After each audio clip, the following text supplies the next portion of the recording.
안녕하세요. XRP 시장 요즘 정말 정신없죠? 기관들이 XRP를 쓰기 시작했다는 엄청난 소식은 계속 들려오는데 왜 가격은 이렇게 힘을 못 쓸까요? 이 서로 다른 신호들 속에서 우리가 진짜 봐야 할 게 뭔지 오늘 한번 제대로 파헤쳐 보겠습니다. 네, 바로 이 질문입니다. 이게 오늘 우리가 풀어야 할 가장 큰 숙제죠. 호재는 넘쳐나는데 가격은 왜 이럴까?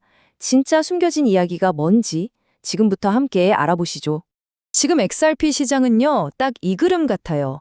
마치 거대한 줄다리기를 하는 것처럼 두 개의 힘이 팽팽하게 맞서고 있는 거죠. 한쪽에서는 기관들이 끌어당기는 강력한 펀더멘털이 있고요. 다른 한쪽에서는 시장 전체를 짓누르는 거실경제의 공포가 버티고 있습니다. 자, 그래서 이 복잡한 상황을 이해하기 위해서 오늘은 이렇게 네 단계로 나눠서 살펴볼게요. 지금의 역설적인 상황이 뭔지, 그리고 강세론과 약세론의 근거는 각각 뭔지, 마지막으로 이걸 어떻게 해석해야 할지 결론까지 내려보겠습니다. 그럼 먼저 현재 상황부터 딱 짚어보죠. 요즘 미국발 관세 폭풍이 전 세계 금융시장을 흔들고 있잖아요. 당연히 암호화폐 시장도 그 직격탄을 피할 수가 없었습니다. 바로 이 거대한 바람이 지금의 이 아이러니한 상황을 만들고 있는 겁니다. 그런데 말이죠. 이런 폭풍 속에서도 긍정적인 신호들은 그 어느 때보다도 강력합니다.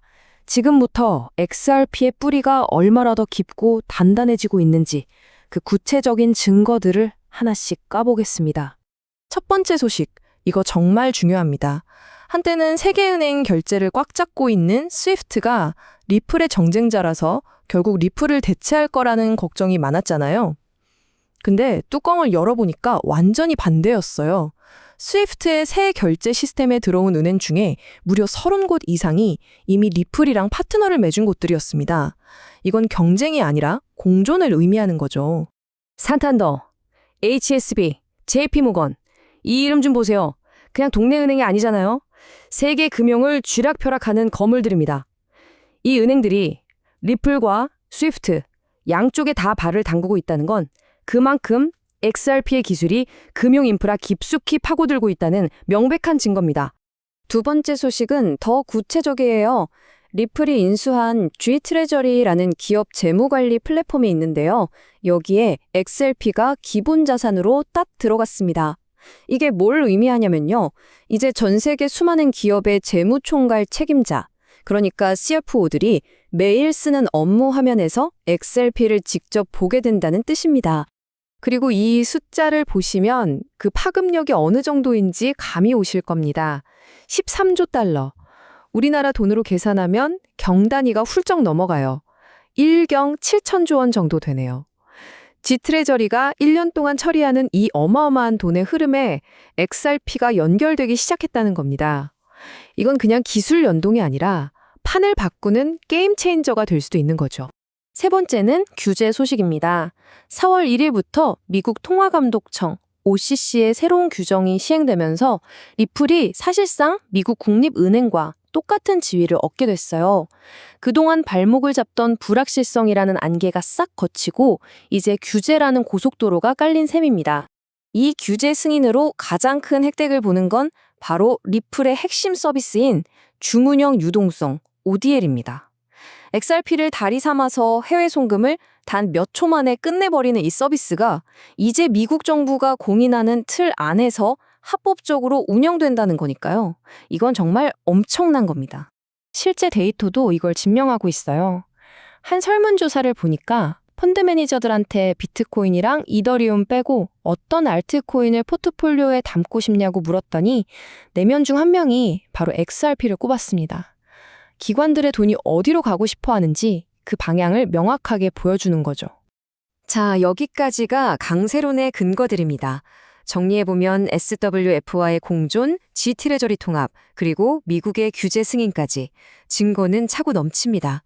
물밑에서는 XRP의 기초 체력이 그 어느 때보다 빠르고 단단해지고 있다는 거죠. 하지만 이제 고개를 들어서 시장을 딱 보면 분위기가 180도 다릅니다. 지금부터는 우리가 왜 이렇게 불안해하고 있는지 그 차가운 현실을 한번 마주해 보겠습니다. 가장 충격적인 소식부터 봐야겠죠. 세계적인 투자은행인 스탠다드 차타드가 XRP의 2026년 목표 가격을 기존 5.5달러에서 2.8달러로 거의 반토막을 내버렸습니다. 시장에 그야말로 찬물을 확 끼얹은 소식이었죠. 왜 그랬을까요? 이유는 크게 두 가지입니다. 첫째, 생각보다 미국 ETF에 돈이 잘 안 들어온다는 거고요. 둘째, 아까 말씀드린 미국발 관세 충격이 비트코인을 포함한 모든 위험 자산의 가격을 꾹꾹 누르고 있다는 겁니다. 그러니까 이건 XRP 혼자만의 문제가 아니라 시장 전체의 문제라는 거죠. 그런데 말입니다. 여기서 정말 재밌는 반전이 있어요. 바로 그 보고서에서 단기 목표가는 내렸지만 2028년 장기 목표가는 오히려 12.6달러로 더 올렸다는 사실입니다. 이게 무슨 뜻일까요?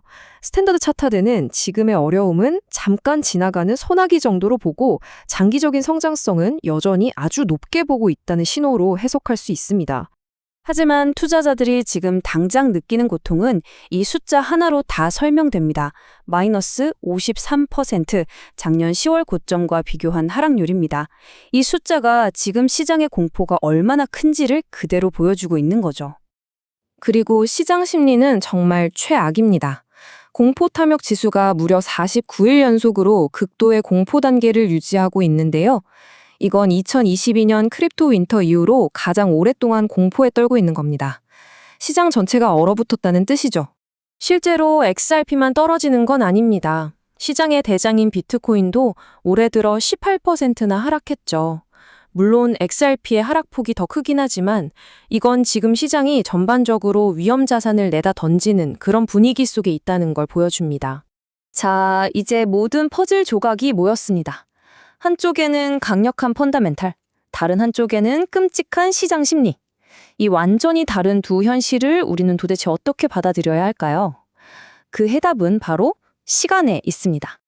이 슬라이드 한 장이 오늘 이야기의 모든 것을 요약해 줍니다. 왼쪽을 보세요. SWF 통합, G트레저리, 규제 승인 같은 장기적인 성장 엔진들이 있습니다.